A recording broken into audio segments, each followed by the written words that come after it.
Hey everybody, Evan here with thetunemusician.com. Today we're going to be talking about how to keep a steady beat on the drums, so stay tuned.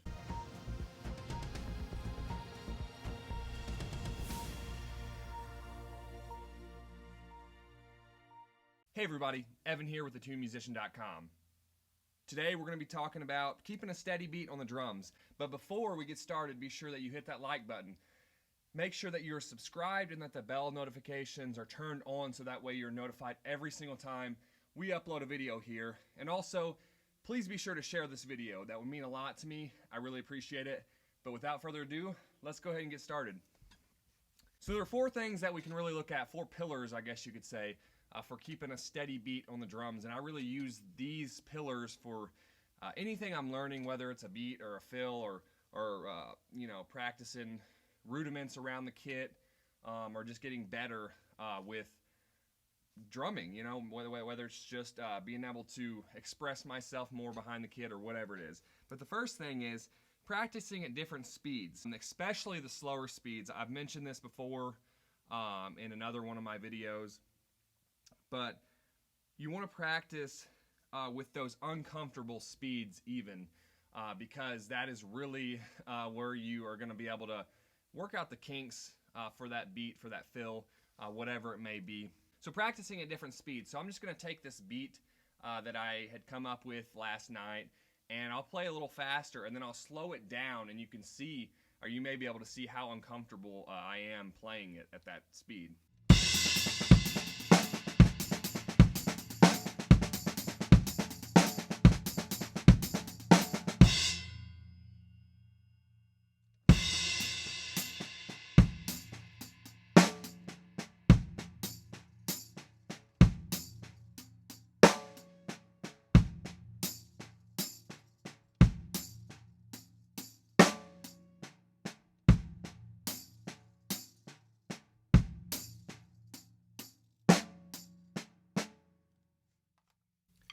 So right there, I was just really slowing it down. I didn't have a metronome playing or anything, but when we slow beats down, when we slow fills down, when we slow whatever we're working on down, we can actually start to understand, okay, I may be lagging a little bit with my foot, or my left hand is doing something funky, or whatever it may be.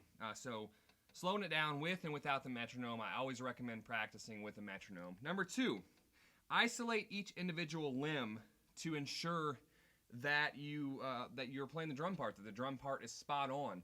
And sometimes, actually, I'll admit this is hard for me, and I have to almost still play the part when I'm isolating.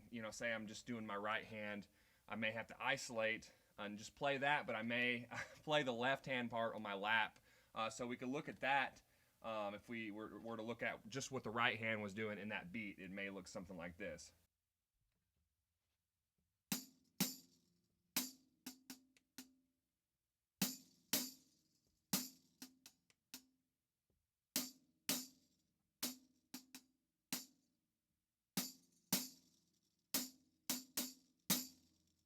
We can isolate the left hand.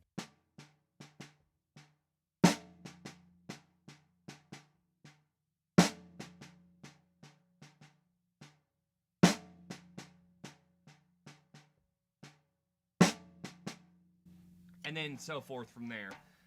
So, if we isolate that, once again, we can find those kinks that we may be having with this drum part.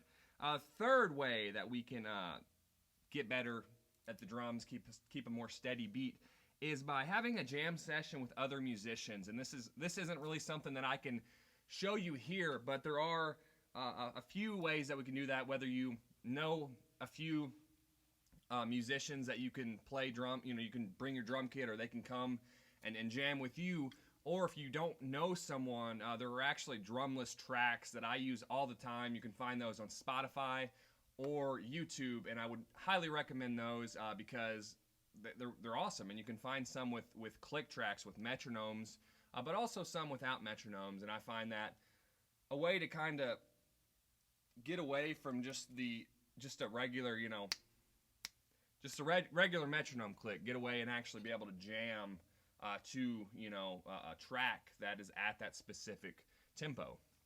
The fourth and final way that we can be steady that we can implement into our drumming is recording yourself, so that you can really examine how you look, and see if there's anything you're missing.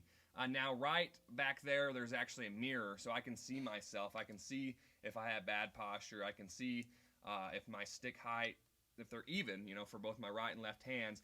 And I put this there. I always have a mirror in front of me because I need to be able to look and see, am I playing with correct posture? Are my stick heights even? And really, it helps me because I can hold myself accountable. But also recording yourself. I try to record myself on my phone, or on your camera, whatever it is, and go back and look at the things. Look at your drumming. Really analyze your drumming. Are you playing sloppy? Are you not using enough dynamics? And really, with this beat, I just wanted to show, I don't really have any particular order. I noticed I may have been accenting the hi-hats at certain parts. Really, just the beat that I was just doing was...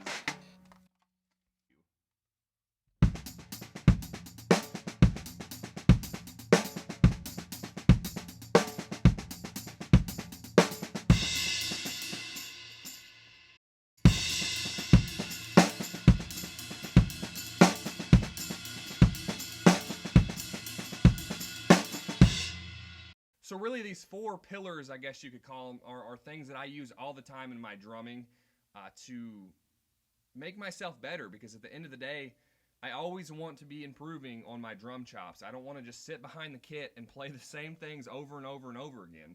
I'm always working on different things so that I can see those improvements. And I hope that you're able to take these things here and apply them to your own drumming.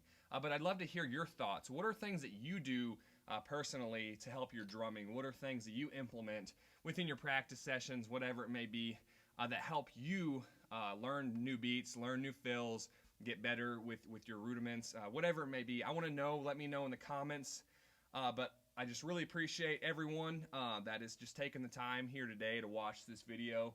Once again, please go ahead and subscribe, hit that bell notification, share this video, like it. But until next time.